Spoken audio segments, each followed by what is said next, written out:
Dah masuk hari kedua, masih lagi tak ada apa-apa gerakan daripada pucuk pimpinan UMNO.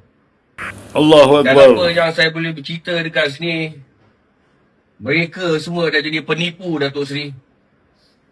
Kerana mereka dah berkawan dengan DAP dan Pakatan Harapan, maka kepimpinan UMNO sekarang ni dah jadi penipu.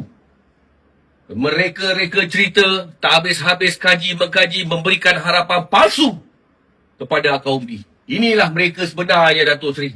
Tak apa, Datuk Seri. 3 tahun kami Akar Umbi sanggup tunggu. Lebih rela kami tunggu yang Datuk Seri ni berada di dalam dari kami menerima berita-berita palsu.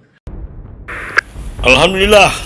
Semoga MB Pahang membubarkan DUN demi membela maruah bosku dan sultan kami dari terus dihina DAP yang bersekongkol dengan kerajaan Madani.